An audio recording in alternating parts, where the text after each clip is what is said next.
This is the third video on the creation of a gear using SolidWorks design tables. So we've created the design table itself and putting in here the diametral pitch value of 6, pressure angle value of 20.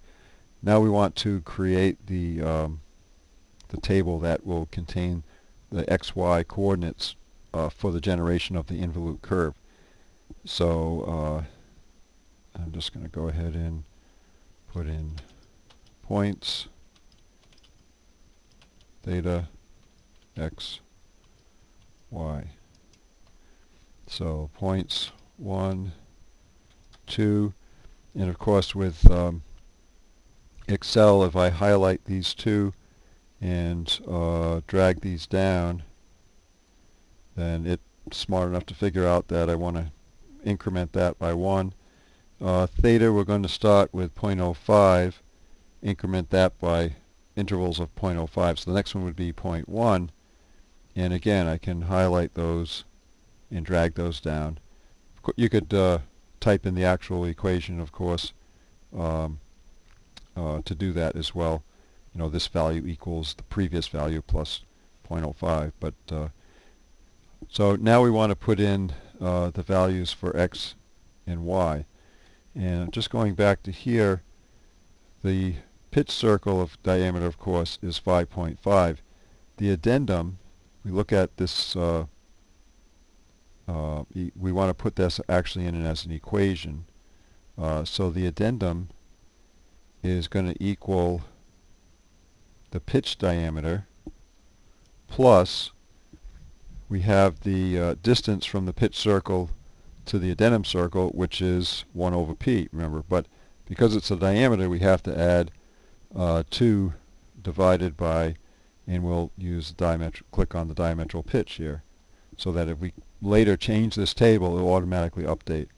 And then this value here, that actually came from the dedendum, is going to be equal to the pitch diameter minus twice the dedendum, so that'll be minus 2.5 divided by the diametral pitch. Okay, the base circle diameter is going to be equal to the pitch circle diameter times the cosine of the pressure angle, but that's in degrees, and Excel wants it to be in radians, so we'll say we'll convert that, so that'll be times pi divided by 180.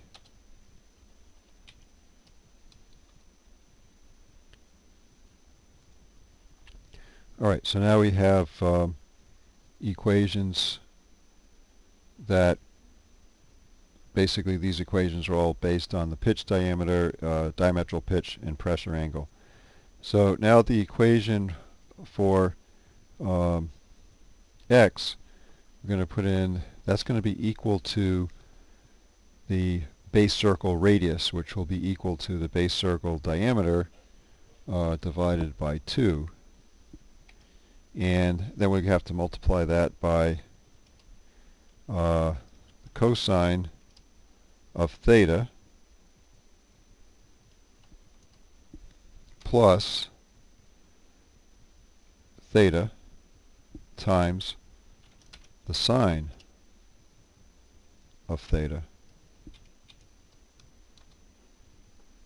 Okay, the value of y, that's going to be equal to the base circle radius, which will be the base circle diameter divided by 2 times, this time it's going to be sine of theta,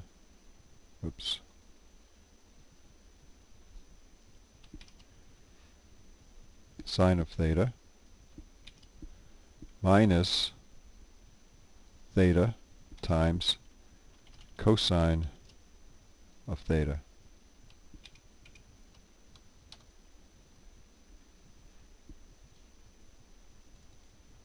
Okay, and I'm going to have to pick up here with the next video.